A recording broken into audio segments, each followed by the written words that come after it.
قانون التراكم ده عجبني يعني برضو بصراحة. حاجة بشيد بيها ان حضرتك والله مبدعة، يعني بالفعل مبدعة، بتدخلي جوه الانسان كده وبتعرفي هو عايز يقول ايه من جواه، إيه اللي بيناقشه، ايه اللي بيناقشه بينه وبين نفسه، وبتجاوبي عليه حضرتك. حتى الامثلة جميلة لما بتقولي ان كرة الثلج بتبدأ صغيرة وتكبر، ان انا بالمجهودات الصغيرة الحاجة تبدأ صغيرة بتكبر تكبر تكبر، فبتبقى حاجة يعني ايه كويسة.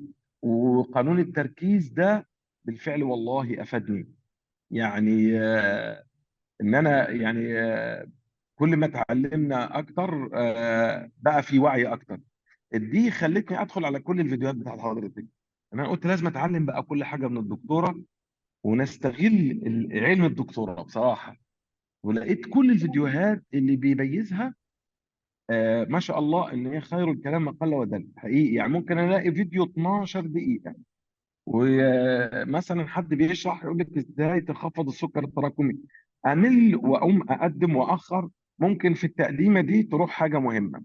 فالجميل ان الفيديوهات، يعني انت حضرتك لو اتكلمت ساعة يا دكتور هنسمعك والله.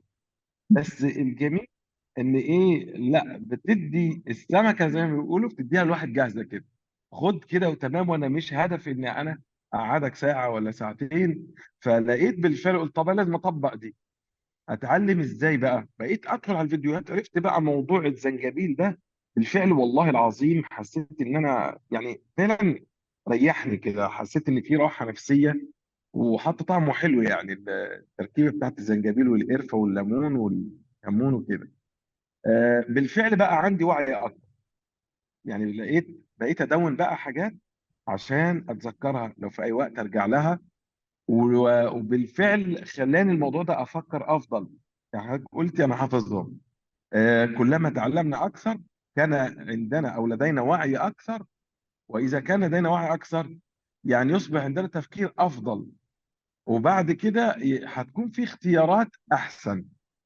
فلقيت بالفعل والله العظيم بسم الله ما شاء الله ما شاء الله، حاجة ممتازة وحاجة جميلة. بس أنا حبيت يعني أشكر حضرتك بإن أنا أعرفك إن أنا استفدت.